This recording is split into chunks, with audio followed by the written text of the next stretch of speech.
बिहार में पोटेंशियल बहुत है और मैं मानता हूँ कि बिहारियों से ज़्यादा मेहनती और एडवर्स हालात में जीने वाले बहुत कम लोग दुनिया में हैं। हेलो दोस्तों, जैसा मैंने कहा था कि आज जो एक मुलाकात के इस सीरीज में मैं एक ऐसी शख्सियत से मिलाऊंगा जो जिनसे बात करना शायद की जहमत और हम हिम्मत नहीं कर पा रहे हैं, और आज थोड़ा हम फंबल हो रहे हैं मतलब अपनी बिगनिंग की स्टोरी में। लेकिन हम खैर मकदम करेंगे। हमारे साथ जो बैठे हुए हैं डॉक्टर सैयद अबूजर कमालुद्दीन साहब हैं। नाम जाना पहचाना है, आप इनसे बात करके ही इनकी बातों को पहचान पाएंगे। बहुत बड़े इकोनॉमिस्ट हैं और इकोनॉमी आज भी मतलब इस बिहार यूनिवर्सिटी के अच्छे जाने माने हस्ती में से एक हैं, और किसी भी टॉपिक पे महारत है और ये डिस्कशन में हमेशा तैयार रहते हैं, इन डेप्थ में बात करते हैं। इसलिए मेरे पास कोई शब्द और कोई वैसा सवाल नहीं है कि मैं आपसे सवाल करूं। मेरी ये खुशकिस्मती है कि मैं आज आपको स्टोरीज ऑफ ओरिजिन में मैं आपको कैप्चर कर रहा हूं। मैं खुद से पूछूंगा आपसे कि आप क्या है। शुक्रिया आपके इस ज़रा नवाजी का। और सही बात यह है कि पॉडकास्ट के लिए बिल्कुल तैयार नहीं था, लेकिन आपका हुक्म है तो उसको सराखों पर रखते हुए जो बातें सामने आएंगी at the spur of moment वो आपके सामने रखी जाएगी। जैसा कि सर मैंने आपको बताया था कि मतलब दैट विल बी एक्सटेम्पोर, इसलिए ये जो फॉर्मेट है, मैं तो ये तमन्ना रखता हूँ कि आप पे जो डेप्थ है या जो मैंने आपको पढ़ा है और जो आपकी बहुत सारी किताबें मैंने देखी हैं उसको स्टडी करूँगा तो मुझे लगता है कि बात निकलेगी तो बड़ी दूर तक जाएगी। तो लोग पूछेंगे कि इस बात का सबब क्या है, और जब पूछेंगे और समझेंगे तो उसे लगेगा कि स्टोरीज ऑफ ओरिजिन में कुछ डेप्थ भी है। लेकिन आज क्या कि फॉर्मेट मेरा एक मुलाकात का है, तो हम शुरू यहाँ से करेंगे कि आपने बहुत सारे रिसर्च किया। मैं जो अभी पढ़ रहा था कि आपने मतलब इकोनॉमिक अपलिफ्टमेंट पे रिसर्च किया है, समाज पे बहुत सारी चीज़ों पे रिसर्च किया। मैं अभी आधे घंटे 45 मिनट से आपके साथ बात कर रहा था, तो उस सागर में से एक बूंद आज हम जानना चाहते हैं कि जो अभी प्रेजेंट सिनेरियो, बिकॉज कि हम लोग बिहारी हैं और आप मुजफ्फरपुर के पोस्टेड हो, तो एक दो बातें आप मुझे यहाँ के इकोनॉमिक सोशियो कंडीशन के बारे में और आप बता देते तो बड़ा बेहतर होता। देखिए, जो बिहार के सिलसिले में जो बात कही जाती है वो सब लोगों को मालूम है। बिहार में पोटेंशियल बहुत है। एग्जैक्टली। और मैं मानता हूँ कि बिहारियों से ज़्यादा मेहनती और एडवर्स हालात में जीने वाले बहुत कम लोग दुनिया में हैं। लेकिन इनको फेल करने में जो सिस्टम है उसका बड़ा रोल है। यानी the people have the capacity to perform better and change the whole scenario, but the system in which they are living in and the people who are governing this system, they have failed them. Basic problem जो बिहार के साथ है वो ये है। हमने बिहार को देखा कि वो पूरे हिंदुस्तान का बोझ उठा रहा है। बिहारी जितनी मेहनत करते हैं और जितने एडवर्स सिचुएशन में रह करके भी जीते हैं और खुश रहते हैं, ऐसे बहुत कम लोग आपको दुनिया में मिलेंगे। तो इन लोगों को अगर थोड़ा सा सिस्टम का सपोर्ट मिले, यानी उनको थोड़ी सी बिल्कुल तनख्वाह उनको ज़्यादा मिले, उनका वेजेस थोड़े उनके ज़्यादा हों, लिविंग कंडीशन उनके ज़्यादा हों, इंफ्रास्ट्रक्चर थोड़ा बेहतर हो जाए, एजुकेशन बेहतर हो जाए, हेल्थ सर्विस बेहतर हो जाए। अभी जो कोशिशें जारी है, मतलब ये तो ग्लोबली मतलब एक डेवलपमेंट का एक म्यार चला हुआ है, क्या लगता है उसमें बिहार में कुछ दिखता है, कुछ रोशनी दिख रही है? देखिए, रोशनी तो हमेशा मायूस होने की ज़रूरत नहीं है। Exactly. और यकीनन हम ये महसूस करते हैं कि चीज़ें पहले के मुकाबले बेहतर हुई हैं, लेकिन जिस तेज़ी के साथ होनी चाहिए और जितनी होनी चाहिए उतनी नहीं हुई है। और इसमें दरअसल हमारे सोच और प्लानिंग को ज़्यादा दखल है। Exactly. बनिस्बत इसके कि हम लोगों पर किसी तरह का कोई इल्ज़ाम धरें। यानी अगर हम उनके सामने कोई ऐसा वायबल और प्रैक्टिकल उनके लिए अगर मॉडल बना के नहीं देते हैं और किसी वजह से वो इसमें कामयाब नहीं होते हैं, तो वहाँ एक प्रॉब्लम होता है। Exactly. आप जानते हैं कि बिहार में कास्ट एक रियलिटी है और कास्ट ने क्लास का एक फॉर्म बना लिया है। Exactly. अब इसकी वजह से जो कास्ट इंटरेस्ट है या क्लास इंटरेस्ट है, उसके चलते भी वो चीज़, हाँ, उसकी वजह से वो एक वेस्टेड इंटरेस्ट है जो नहीं चाहता है कि चीज़ें आगे बढ़ें और लोग तरक्की करें और उसका फ़ायदा आम लोगों को मिले। लेकिन सर बिल्कुल सही बोल रहे हैं कि बदल रहा है, लेकिन उसका जो स्पीड है वो कम है। एक आर्टिकल हम अभी कुछ दिन पहले पढ़ रहे थे कि मतलब जो एम्प्लॉयमेंट वाला मामला है, लगभग 70 to 75%, या यूं कहिए कि 80% अनऑर्गेनाइज सेक्टर में इन्वॉल्वमेंट है कम्युनिटी का, लोगों का। और एक नज़ारा बिहार में मुझे देखने गए, इसलिए कि हम बिहारी हैं और कशिश तो है बिहार के लिए, एक नज़ारा बिहार में देखने को मिलता है, वो जीविका दीदियों का जो प्रयास है। इसलिए कि मैं अक्सर मिलता हूँ अपने मतलब working as a public health practitioner, जब मैं शहरों में गाँव में जाता हूँ तो मिलता हूँ, बड़ा अच्छा लगता है कि वो 10 साल पहले जो औरतें थी और आज 10 साल के बाद की औरतें, और उनके फैमिली में वो बड़ा मजा आता है कि कोई एक जीविका दीदी है जिसकी बेटी डिप्टी कलेक्टर बनी है। तो मुझे लगता है कि एक रे ऑफ होप है सर। और आप जैसे इंटेलेक्चुअल अगर इस तरीके जिस तरीके से आप रिसर्च कर रहे हैं, चीजों को ला रहे हैं, तो हम लोग और आगे बढ़ सकते हैं। आपको क्या लगता है कि मतलब देखिए, खुद से सोचने की जरूरत जो है? अगर हम जो हर चीज का जो चीज government हम को blame बिहार के बनाएंगे, सिलसिले में देखते हैं और जगहों पर भी होगा सर, कि अभी जो जनरेशन हमारी है बहुत ही एस्पिरेंट जनरेशन है, एग्जैक्टली, और वो सपने चाहती लिए है होंगे। वो चाहती है Yes. कि उसमें बदलाव हो, सर, और उसको अगर थोड़ा भी मौका मिलता है तो उस मौके का फ़ायदा उठाकर वो उससे ज़्यादा बेहतर परफॉर्म करने की कोशिश करती है।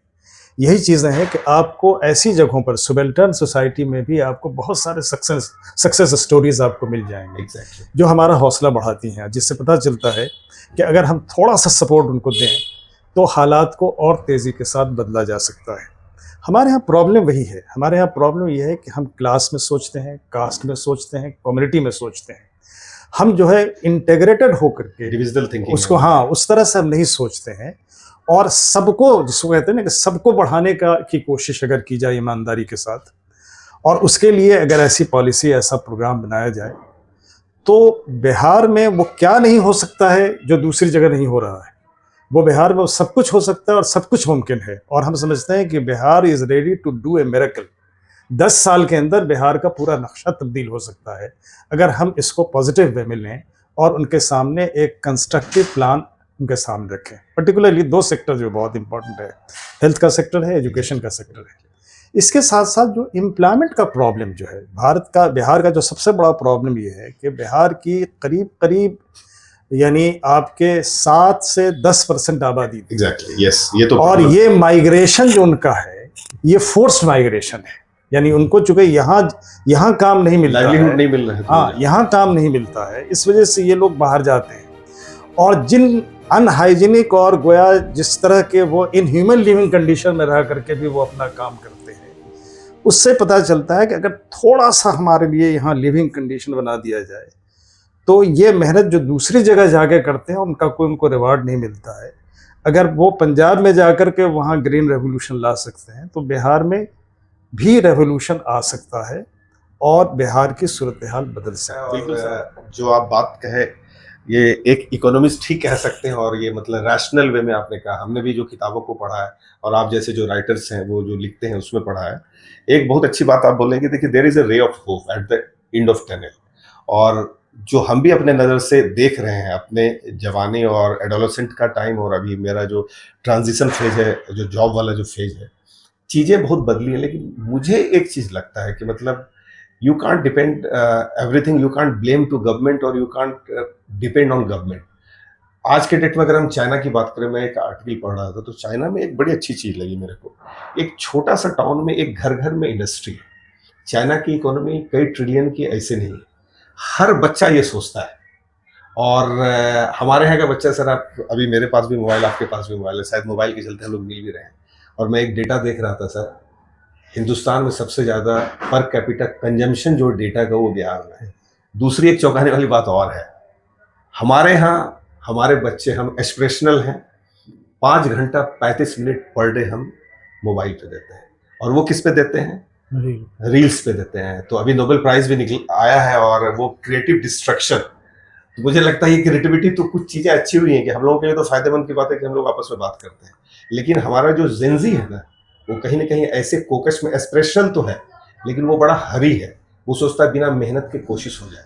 तो उसको आप क्या पैगाम? देखिए, कुछ चीज़ें आप देखेंगे ना, हम जो महसूस करते हैं बिहार के सिलसिले में, मैंने कहीं लिखा भी है कि हमारे यहाँ 3-4 सदियाँ एक साथ चल रही हैं। Exactly, yes.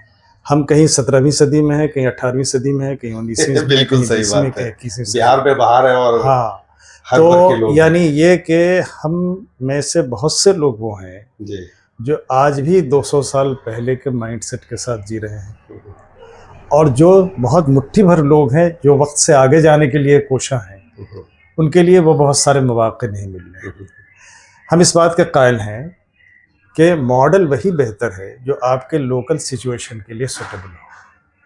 हम कोई बोरोड मॉडल अगर कहीं से लाते हैं, चाहे वो मैक्रो हो चाहे वो माइक्रो हो, एग्जैक्टली, अगर वो हमारे सॉइल से उसका मेल जोल नहीं होगा तब तो वो शायद वो हमारे लिए उतना फ्रूटफुल नहीं हो सकता। एग्जैक्टली।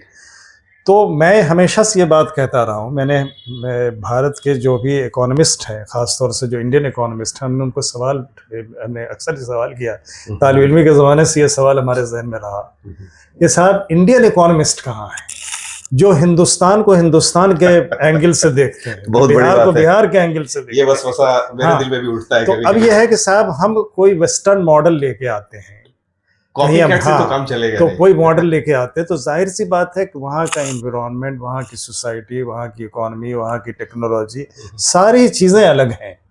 अब उसको अगर हम यहाँ इम्प्लीमेंट करना चाहते हैं तो यहाँ इम्प्लीमेंट करेंगे तो जाहिर सी बात है कि हमने उसके लिए ज़मीन ही हमवार नहीं की है। तो वो ऐसा लगता है जैसे कि हम सेब जो है वो कश्मीर के बजाय बिहार में उगाना चाहते हैं, तो अगर वो उग भी जाए तो न वो उस तरह का वो हार्वेस्ट कर सके, न उस तरह का वो फल देगा, न उस तरह की मिठास होगी। तो ये प्रॉब्लम हमारे सामने है। तो हमको ये चाहिए कि हमारी जो स्टडी हो, हम दुनिया की टेक्नोलॉजी से आंख नहीं मूंद सकते हैं। हम दुनिया में इन्वेंशंस जो हो रहे हैं, जो साइंटिफिक डेवलपमेंट हो रहे हैं, वो हमारी चीज़ें हो, लेकिन वो सब कुछ हमारे लिए तब काबिल कबूल होगी, हमारे लिए बेहतर होगी जब वो हमारे जो सोसाइटी है और हमारे जो जो हमारे सर्कमस्टांसेस है उसके लिए वो सूटेबल हो। तो यहाँ पर जो कमी हमको नज़र आती है वो ये नज़र आती है कि हम बोरोड चीज़ें तो ला रहे हैं, लेकिन हम उसको जो है इंटरनलाइज करने में कामयाब नहीं हो पा रहे हैं। बिल्कुल सही। तो अगर हम इसको इंटरनलाइज कर लें तो शायद हमारा जो है आपके स्पीड ऑफ डेवलपमेंट जो है वो तेज़ हो जाएगा और हम ज़्यादा बेहतर तौर पर हालात को बदल सकते हैं। बिल्कुल सही सर, हम भी आपसे इस बात से सहमत है। कहा भी जाता है कि थिंक ग्लोबली एक्ट लोकली, और अगर हम लोकल सर्कमस्टांसेस को डेमोग्राफिकली, सोशली, इकोनॉमिकली और सारे सराउंडिंग्स को अगर हम नहीं देखेंगे तो हम अकॉर्डिंगली एक्ट नहीं कर पाएंगे। और as a public health practitioner ये चीज़ को हम भी देखते हैं पाएंगे। तो लोकली सराउंडिंग को देख के कहा जाता है। लेकिन सर मैं फिर यही कहूंगा कि आपसे बात करने में मुझे झिझक हो रही है, because you are a depth, you are मतलब लर्नेड पर्सन, और आपके परिचय के लिए हम नहीं बने हैं, मुझे लगता है। मतलब कहता है ना कि एक रोशनी एक चांद के सामने एक दिया जाता है। अरे नहीं, तो ये तो आपकी जरा नवाजी होगी और थोड़ा सा मुबालगा भी हो जाएगा। और मैं यहाँ यही कहना चाहूँगा सर कि इन 2-3 दशकों में दुनिया बदली है, देश भी बदला है, मुंबई से लेकर दिल्ली तक बदली है, और हमारा शहर भी बदला है। जहाँ इस शहर में हम अंधेरे में घुमा करते थे, आज चकाचौंध रोशनी में है। तो उम्मीद पे दुनिया कायम है। इंशाल्लाह हमारा बिहार बदल रहा है, और हम आप इस नज़रिए के साथ चलेंगे तो बिहार ज़रूर बदलेगा। और जाते जाते सर हम आपसे एक सवाल करना चाहेंगे हमारे अपने ऑडियंस के लिए, कुछ अपने नए जनरेशन को एक आप लेसन दें, और दूसरा एक वादा आपसे लेना चाहेंगे कि मैं आज हिम्मत नहीं जुटा पा रहा हूँ आपसे बात करने का, आपसे ये वादा लेना चाहेंगे, मतलब आज अपने इस कैमरे के सामने कि सर आप मुझे कुछ अपने कीमती वक्त में से थोड़ा सा वक्त मुझे देंगे, किसी सब्जेक्ट पे मैं अगर पॉडकास्ट बनाना चाहूँ, लोगों को कुछ पहुँचाना चाहूँ तो आपके जरिए पहुँच पाए सर। ये मेरी यानी खुशकिस्मती होगी और मेरे लिए ये एजाज़ की बात होगी। मैं matter of pride and honour होगा कि आप जैसे लोग मेरे जैसे हक़ीर आदमी को भी इतनी अहमियत दें और मुझसे बात करें। जहाँ तक ख्वाब देखने का सवाल है तो जाहिर सी बात है कि हर ज़िंदा इंसान की तरह मैं भी ख्वाब देखता हूँ, और मेरा भी ख्वाब ये है कि जिस मुल्क में हम रहते हैं, जिस रियासत में हम रहते हैं, ये तरक्की करे, इसके जो बुनियादी इंसानी मसाइल हैं वो हल हों, और हम एक मिनिमम जो एक एलिजिबल लिविंग लिमिट है, एक रिस्पेक्टेबल डिग्निफाइड एक आदमी को जो चाहिए, बेसिक नीड्स उसके जो हैं, कम से कम उतना तो उसकी विथ ऑल डिग्निटी उसकी पूरी होनी चाहिए। हाँ, ये अगर नहीं होता है तो हमारे सारी प्लानिंग, सारी मनसूबाबंदी, सारी कोशिशें बेकार जाएंगी। और उसमें एक बात ज़रूरी है, जो बात किसी ज़माने में गांधी जी ने कही थी, और वो बात आज भी रेलिवेंट है, कि जो सफ़ में खड़ा हुआ, लाइन में खड़ा हुआ, जो आखिरी आदमी है कतार में खड़ा हुआ, वो आदमी अगर अपने आप को ये महसूस करता है कि उसका पेट भरा है, उसके तन पर कपड़े हैं, उसके सर पर छाया है, उसके बच्चों की तालीम हुई है, उसको सेहत की गारंटी मिली है, और अगर वो काम करना चाहता है तो उसको एक गेनफुल एम्प्लॉयमेंट उसको अगर मिलता है, तो इतना ख्वाब तो हर किसी को देखना चाहिए, और इतना मिनिमम रिक्वायरमेंट हर किसी को पूरा करना चाहिए। आपने बात की कि सरकार सब काम नहीं कर सकती है, बिल्कुल सही बात है कि सरकार सब काम नहीं कर सकती है, लेकिन सरकार आज की तारीख में वेलफेयर के लिए है, वो इस बात के लिए, डेवलपमेंट के लिए है, और हमने अपनी सारी जिम्मेदारी आज की तारीख में सरकार को सौंप दी है। तो जाहिर सी बात है कि सरकार की भी जिम्मेदारी है कि वो सोसाइटी ऐसे बिल्ड करे, एजुकेशन सिस्टम ऐसा बनाए, सोशल इंस्टीट्यूशंस ऐसे बनाएं, उनको इतने मौक़े फराहम करें कि वो इंडिपेंडेंटली और ऑनेस्टली अपना रोल समाज में इस तरह पूरा करें कि समाज और सरकार दोनों मिल करके इस मकसद को हासिल करने में कामयाब हों।